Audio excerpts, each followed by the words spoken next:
Hey everyone, Ryan Casey here, and it is back to school time in Michigan. And I don't know about you, but I am a sucker for all of those pictures posted on social media of the first day back to school for the kiddos, teachers, principals, and everyone else. Recently, you may have even seen some photos of teachers being bussed around their new school districts for their teacher orientation. One of those schools is Port Huron Area School District, and I had the privilege of talking to Catherine Woolman, Assistant Superintendent of Instruction, as she shared their multifaceted approach to teacher orientation and induction and its impact it's had on retaining teachers in their district. So enjoy your ride to or from school, your run on the treadmill, or however you like to listen, because another MASSP podcast episode starts now.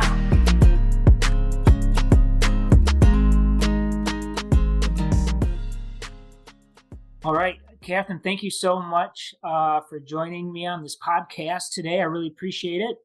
Thank you for having me. I'm excited to be here today.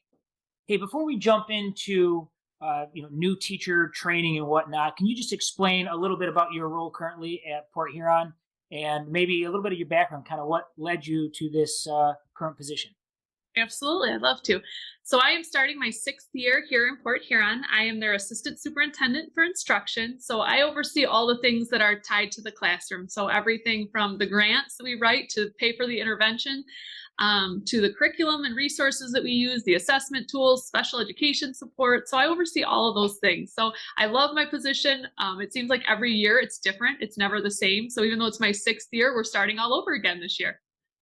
Very good. And where were you before Port Huron?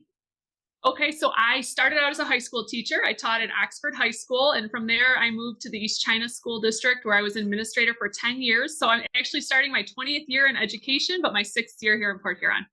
Very cool. So I'd like to learn more, as I kind of mentioned, about how Port Huron works with new teachers, specifically in the district. It's the start of the school year for so many schools.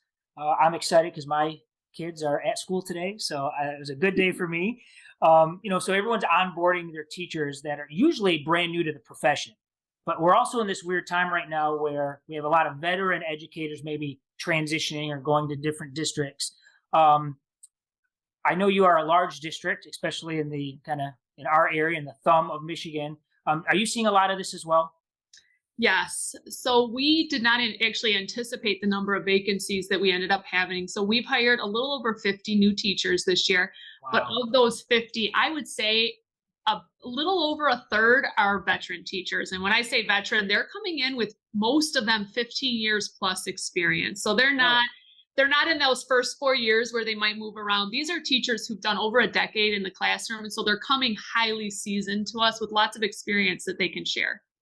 All right, that's good to know. And I would imagine that's probably not unique to Port Huron for others that might be listening. It's just that the time we're in right now with people transitioning. So that's good to know. So let's jump right into the new teacher induction. So what does that look like at Port Huron?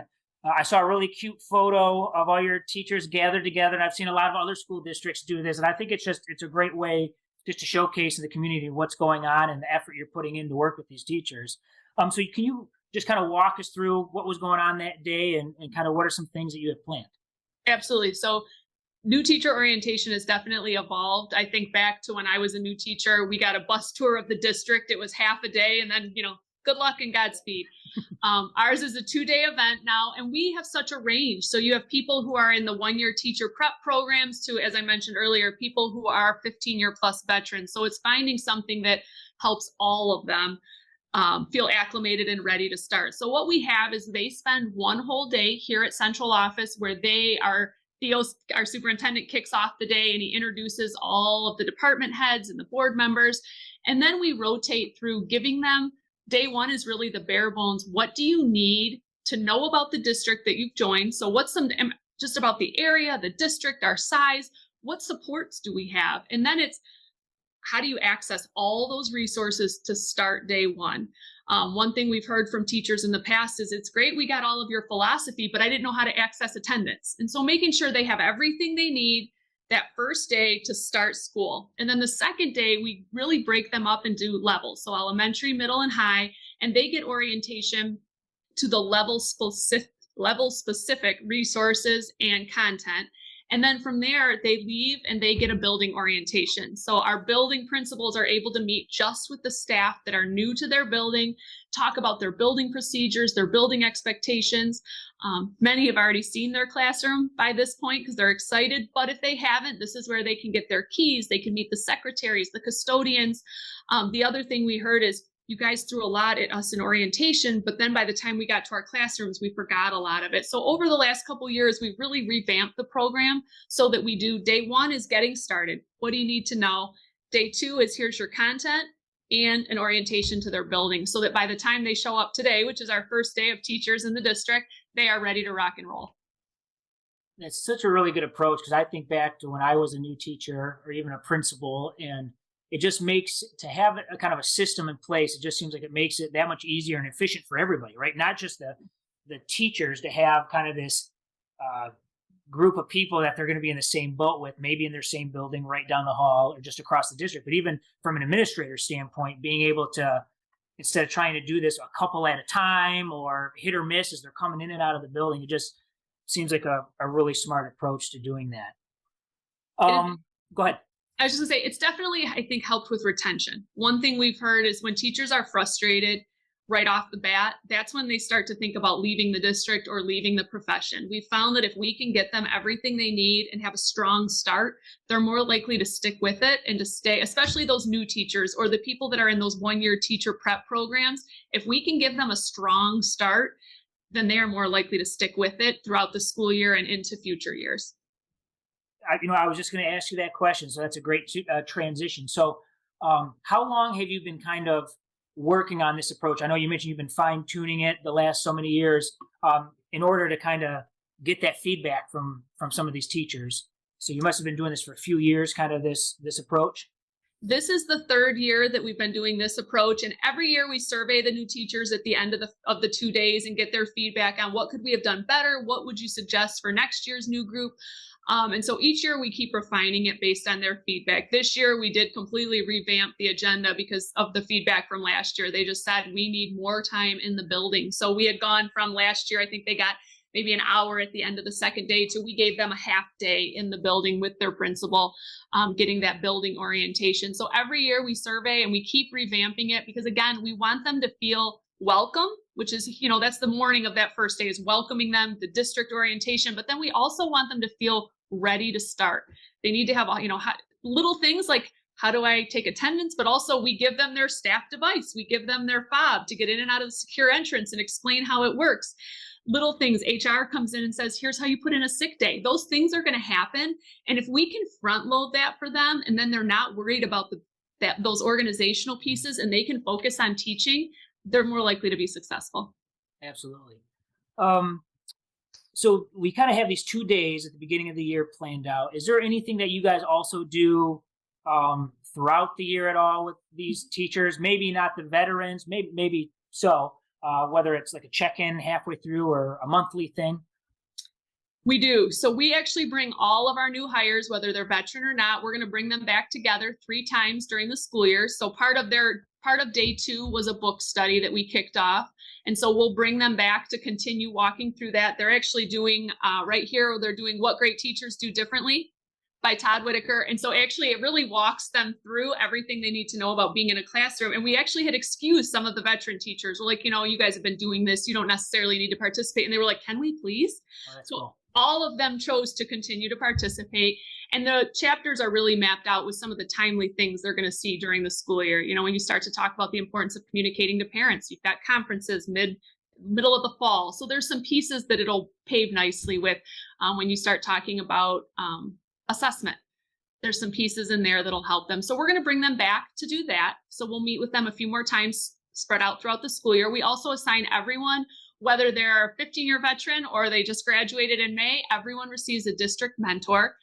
So they'll meet with that mentor, once a week at the minimum, if not more. And it's going to be someone who's either in their grade level or in their building. So they'll have a mentor they meet with all year long.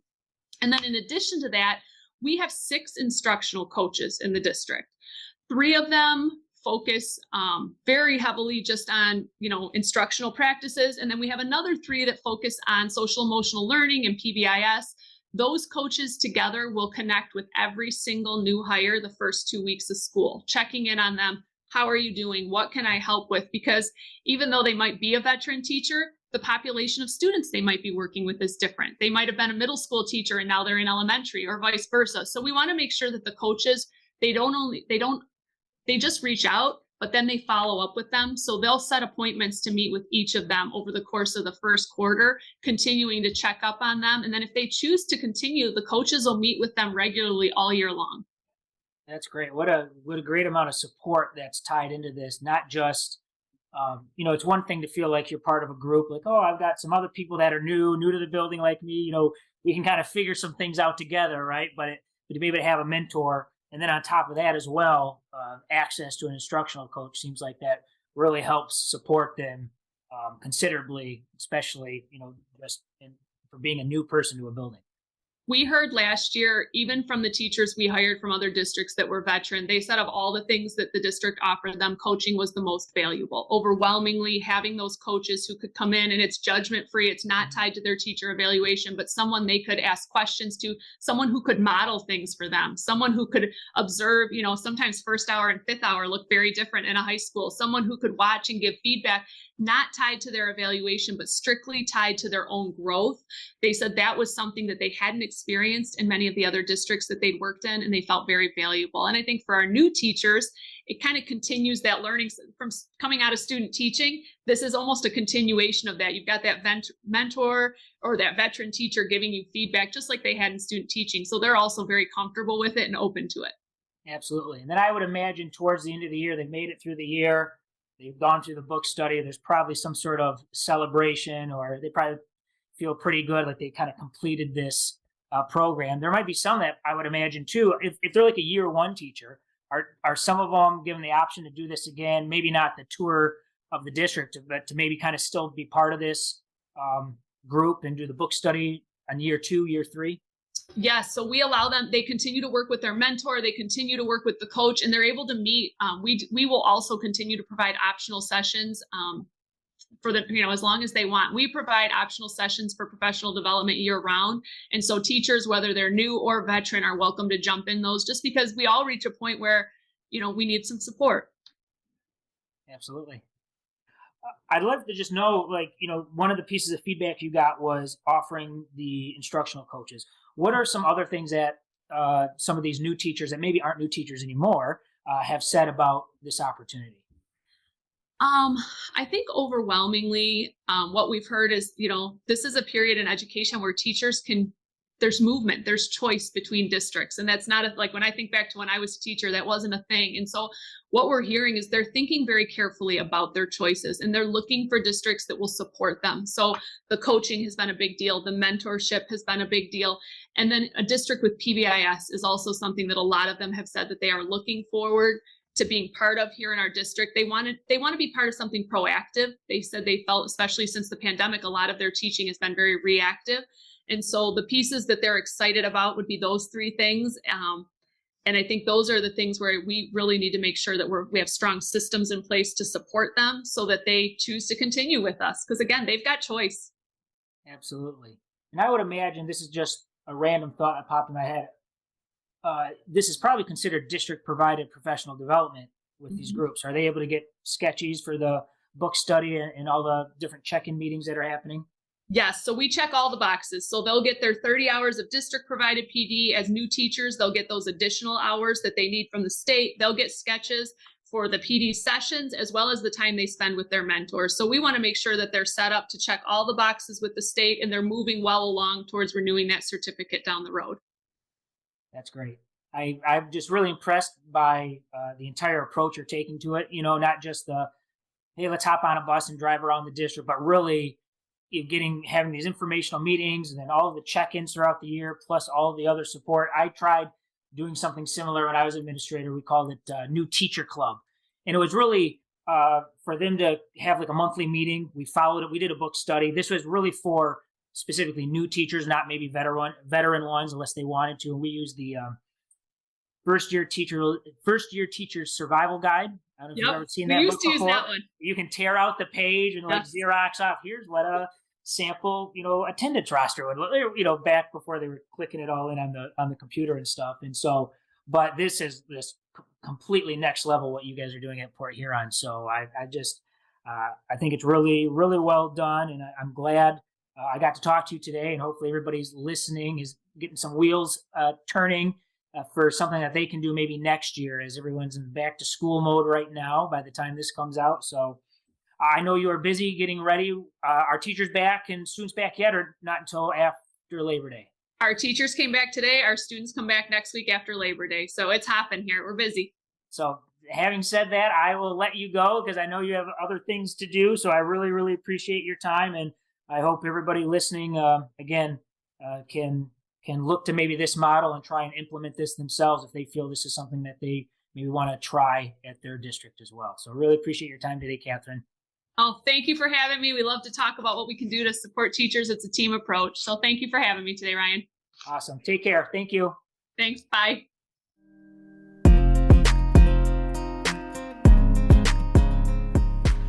And that's going to do it for this episode.